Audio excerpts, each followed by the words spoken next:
Bahas Orinoco. Orinoco. Ciri-cirinya apa tuh kalau Orinoco? Kalau Orinoco ini biasanya ciri-cirinya yang standar kita bilang biasanya ada 3 bar, 3 spot. Tapi juga ada yang 2 spot, ada yang stripe juga.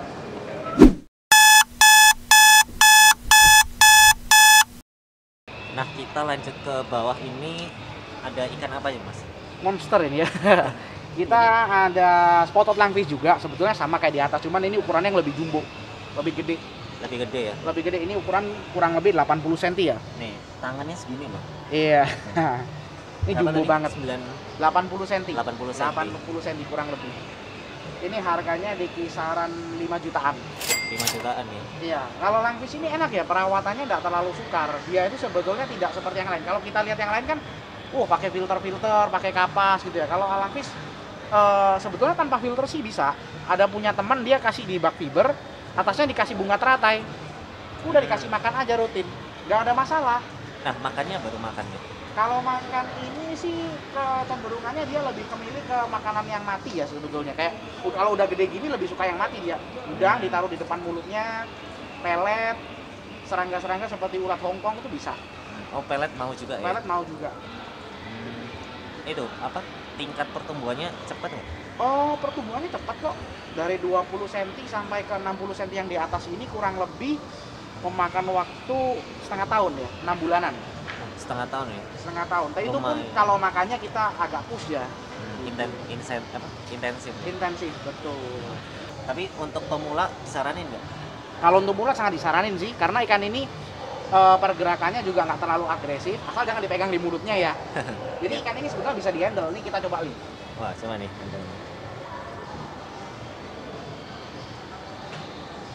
Nah, ini teman-teman.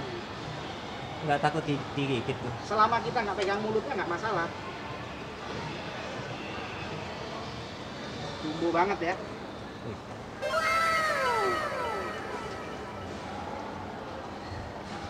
Nah, terus kita lanjut ke sampingnya. Oke nih, kita lanjut ke sampingnya nih. Ini ada ikan apa nih? Ini ada ikan payara armatus, ada ikan Yang ini asipenser. Ya betul, ini payara armatus. Oke. Lalu ada sturgeon atau asipenser. Sturgeon. Ya nih, yang kayak hiu ini, keren nih. Oke. Sama juga ada BD hybrid, Black Diamond hybrid. Black Diamond, nah itu tuh yang ini. Ya, yang pari 2 biji ini, pari Black Diamond hybrid. Nah, si Sturgeon ini beda ya sama apa? Paddlefish ya? Oh beda, beda. Tapi mereka masih bisa dikatakan satu family ya. Oh, satu Tapi family. kalau apa namanya sturgeon ini dia modelnya ini mulutnya di bawah, sama dia apa moncongnya lancip. Kalau Oh, paddlefish dia kan ada itunya, ada pedalnya di depan itu. Ada kayak moncongnya gitu ya? Betul, ada moncongnya di depan. Nah ini kalau ini payara armatus, payara armatus payara terbesar, jenis payara terbesar di jenis dunia. payara terbesar. Dia bisa sampai 1 meter lebih. Besar juga ya? Besar juga. Dan payara armatus ini dia kan ada vampir, namanya kan vampir fish. Dia ada gigi 2 depan besar itu. Nah giginya itu kalau dia patah atau miring dia bisa benerin lagi. Kalau patah langsung tumbuh besoknya. Kalau nggak salah 24 jam itu bisa langsung. Betul, 24 jam. Payara hampir tadi bisa sampai berapa? Untuk harganya? Kalau untuk harga ini 1.300.000. 1,3. 1,3. Kalau di asipenser ini harganya yang kecil di 800, yang gede di 900. Untuk Black Diamond Hybrid kita jual di harga 4 juta. 4 juta ya? Ya, dan ini female dua-duanya, betina. Oh, dulu betina ya. Nah, untuk perawatan nih, mulai dari mana ya? Payara dulu deh. Payara. Kalau dari payara sih sebetulnya saya sambil duduk ya. Ya, siap. Kalau payara sih sebetulnya dia nggak terlalu sulit, cuman kalau bisa sediakan tutup ya, karena ikan ini gampang kaget. Jadi diusahakan ada tutup sama aerasinya juga cukup. Kalau bisa kasih arus lebih bagus, karena ikan ini habitatnya di arus yang kenceng. Lalu untuk pakannya dia bisa makan udang, Udang. dia bisa makan ikan, tapi kalau pelet dia nggak mau. Karena dia ikan bertaring, jarang kalau ikan bertaring mau makan pelet. Tapi bukannya dia mau makan pakan hidup doang atau mati juga mau? Mati bisa. Itu tergantung kebiasaannya dia. Gitu. Oke. Kalau untuk sturgeon sih kita biasa kasih makan bisa pelet tenggelam, dia juga bisa kasih cacing beku. Nah, jadi makannya bisa kombinasi. Jadi dia butuh air dingin ya? Ya, kalau sturgeon dia membutuhkan air dingin. Bisa sih makan ikan kecil juga, tapi kalau ukurannya udah besar gitu. Oh, benar-benar besar ya? Ya, benar-benar besar. Dan kalau masih ukuran segini, masih cacing darah ya? Segini cacing darah sama pelet ya. Oke, pelet ya? Oh, pelet juga mau ya? Pelet kecil, extra small. Tapi yang tenggelam. Nah, untuk jaga air, untuk apa? Untuk jaga Treatment air air. tetap dingin, itu Untuk treatment airnya sih bisa pakai chiller. Cuman kan kalau chiller kan agak boros ya kita bilang. Nah, Dan itu ekstrim banget. Kita bisa pakai fan aquascape, fannya komputer. oh bisa ya Pak? Itu bisa, kalau fan komputer itu masih bisa sih mencapai di suhu 23, 24 masih bisa. Pakai es batu bisa tuh? Wah bisa sih, tapi ya ribet banget bakalan. Ribet banget, dan suhunya nggak jauh berbeda sama di fan aquascape. Nah, kalau pari gimana Pak? Kalau pari treatmentnya gampang ya. Sebetulnya pari ini ya kalau bisa air bersih. Cuman air agak kotor pun dia nggak ada masalah. Lalu juga pari ini makannya juga gampang, nggak ribet. Dia bisa makan ikan hidup, bisa makan, paling doyan dia udang. Dia udang, lalu dia juga bisa makan daging-daging potongan. Oh, daging potongan juga mau ya? Bisa, kalau udah biasa dia udah bisa, mau. Paling bagus mana? Udang ya? Paling bagus disarankan udang. Udang paling bagus. Oke.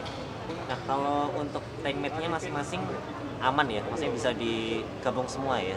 Kalau tankmate masih aman ya. Kita kalau pari sama sturgeon sih aman. Tapi kalau payara ini harus agak hati-hati karena payara ini agak agresif.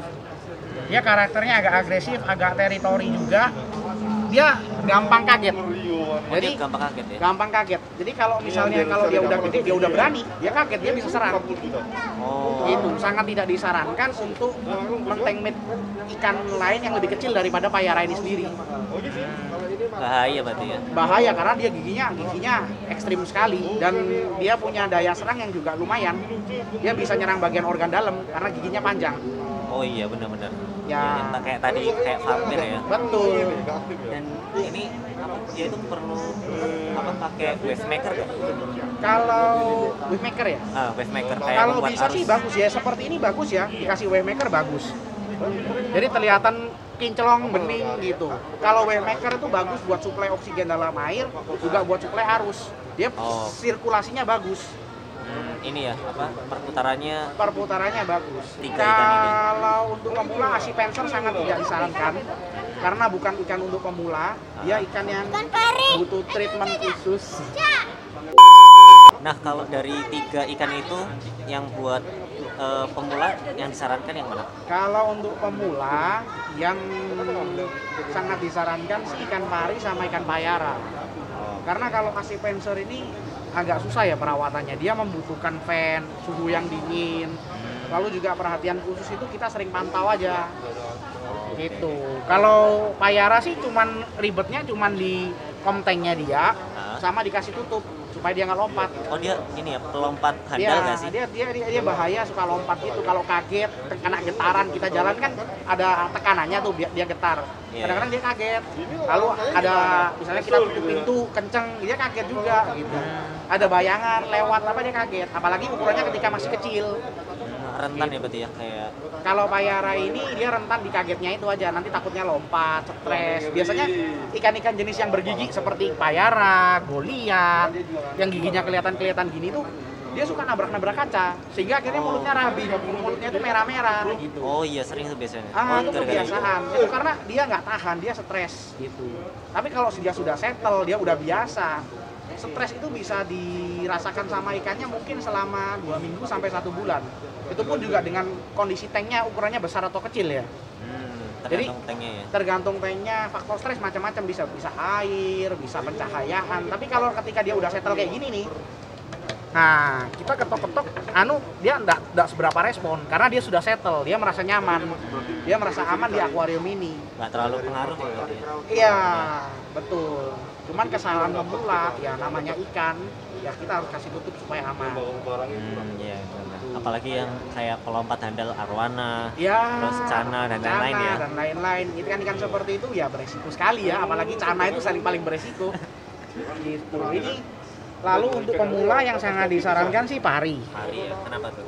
Pari ini kita cuman hanya menjaga air saja. Jadi kita sering rutin kuras seminggu sekali 50%, atau kita kalau akuarium dimensi tinggi 50 cm ya kita kuras 20 cm, satu jengkal. Ya, kita 20 cm atau satu jengkal kita kuras. Setiap apa itu? Satu minggu sekali. Seminggu sekali. Seminggu sekali kita buang air segitu. Jadi kuncinya cukup di air aja ya? Iya, itu kita pelihara ikan ini kan sama seperti kita manusia ini mandi ya. Kalau kita nggak mandi seminggu, nanti kan bisa sakit, bisa lain-lain. Apalagi ikan yang hidupnya di air, otomatis kita harus treatment mereka. Itu seperti kayak udara segar buat mereka. Gitu. Nah, kita pindah ke atasnya tadi ya. Kita udah ada pari, asipenser, tayara. Nah, terus di atasnya ini ada Di atasnya ini ada arwana. Ini arwana yang paling keren menurut saya karena ini aslinya dari Indonesia dan ini sudah membanggakan nama Indonesia di seluruh dunia. Nah, Ini arwana supret. arwana supret. Supret arwana. Betul sekali. Ukuran berapa itu? Ini kurang lebih ukuran 35 cm ya. Kurang lebih 35 cm ini, kurang lebihnya. Nah, benar nggak sih arwana supret itu sulit gitu ngerawatnya? Sebetulnya sih semua arwana sama aja. Cuman kalau arwana supret kita mau treatment khusus supaya dia menjadi arwana supret yang spesial, kita perlu kasih dia lampu tanning, kita perlu kasih dia makanan yang proper, kita perlu kasih dia air yang bersih, jadi rutin kuras. Nah, itu sangat perlu diperhatikan untuk ikan-ikan seperti ini. Karena kita mau mencetak arwana yang berkualitas. Gitu. Nah, di bawahnya si arwana ini ada si Pari. piring terbang nih. Nah, ini piring terbang yang agak besar ini jenis marble dan dia jantan. Oh, marble stingray berarti ya? Marble stingray. Ini kalau jantan kelihatan ada dua Alat kelamin. ya, dua alat kelaminnya dia. Betul sekali. Ciri-cirinya apa kalau si marble ini? Kalau si marble ini punya ciri-ciri dia itu spotnya itu lebih tidak beraturan, acak seperti daging marble itu, daging wagyu marble itu. Jadi ini. spot-spotnya ini acak-acak seperti ini. Ada bulat-bulat, ada pecah-pecahan gitu motifnya. Sekilas mirip-mirip batik ya? Ya, sekilas mirip-mirip batik, betul. Marble ini agak mirip-mirip batik. Gitu. Nah, perawatannya sama kayak sebelumnya ya? Semua pari jenis pari yang ini ya, bukan seperti himantura, itu perawatannya sama saja. Termasuk perawatan yang gampang. Direkomendasiin buat pemula nggak? Sangat direkomendasikan, cuman ya sekali lagi pemula harus berhati-hati dengan durinya. Oh, ini durinya. Ya, tuh durinya yang di belakang. Semakin besar dia akan semakin banyak durinya. Nggak cuma satu, bisa 4, bisa 5. Dan itu berbahaya juga ya. Kalau misalnya sampai kena itu kita harus pergi ke rumah sakit. Gitu. Bahaya buat manusia ya? Ya, semua pari yang berbisa sih berbahaya. Ya. Karena itu self defense-nya dia. Karena pari ini tidak bersisik. Jadi kulitnya langsung seperti daging. Dia sensitif sama air. Dan ingat, pari tidak boleh dikasih garam. Oh, nggak boleh? Tidak Ya? boleh dikasih garam ikan. Kenapa Dia itu? bisa dead curl, mati, dan lain-lain. Yang pasti dead curl, karena dia bisa iritasi di bagian bawahnya dia. Apalagi kalau kita kasih garam kan dia terlarut. Gitu. Benar-benar peka berarti ya sama air ya? Betul peka. Kita harus cek pH-nya dia juga. Jangan pernah kasih garam di ikan pari. Wah, ini tips nih, berarti hindari garam ya? Hindari garam. Bisa kalau tidak terlalu banyak, tapi kalau bisa sangat tidak disarankan. Nggak perlu ya? Ya, hanya untuk yang perlu-perlu saja. Nah, kalau heater ini perlu nggak dia, si pari ini? Kalau heater ini, sebetulnya sih pari ini mau di air dingin tidak masalah ya, karena dia tidak terlalu terganggu kalau untuk masalah suhu air. Sangat tidak disarankan juga untuk pari kalau ada heater. Takutnya gini, pari ini kan ikan yang aktif, dia suka nyelempit. Kadang-kadang beberapa ekor pari milik penghobi itu di bagian kepalanya sini, di bagian depan matanya itu ada pitak, warnanya putih kayak kita kan nyos knalpot gitu. Oh iya, benar-benar. Ya, dan itu nggak bisa kembali loh warnanya. Oh, nggak bisa kembali Nggak ya? bisa kembali, susah untuk kembali. Gitu. Jadi untuk heater sih tidak disarankan ya.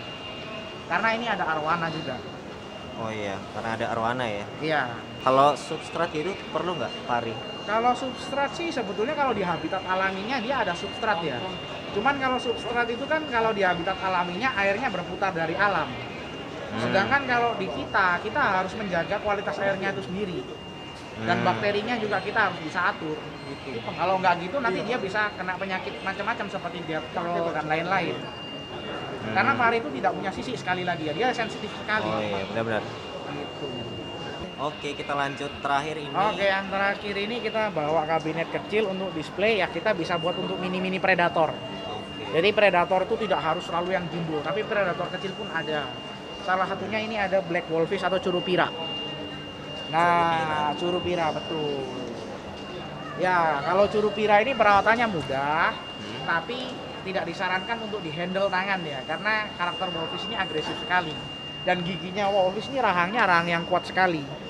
Makanya itu dia nggak di konteng ya. Betul, wolfish ini yang bisa di konteng itu hanya Malabaricus. Black wolfish sebetulnya bisa, cuman agak beresiko. Kalau yang paling beresiko sih Aymara. Kalau Aymara saya tidak suggest untuk di konteng, pasti mati.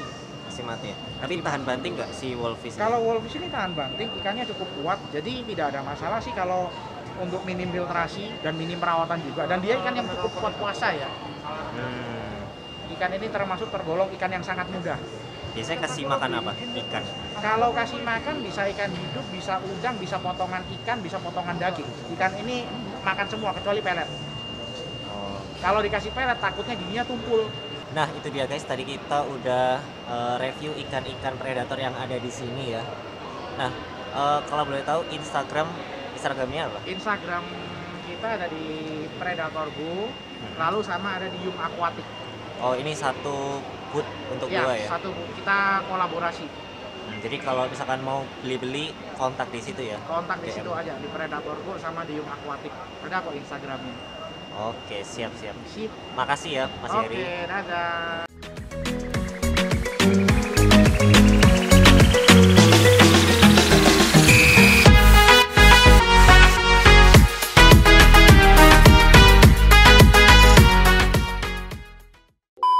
Terus kalau yang putih-putih yang mirip piranha itu banyak orang salah sangka di sini tadi tanya itu piranha mas, piranha bukan, itu silver dollar. Nah, kalau di sini yang crown tail ya? Iya. Jadi ciri-ciri crown tail itu di ekornya ya? Untuk tulangan aja, nggak ada selaputnya.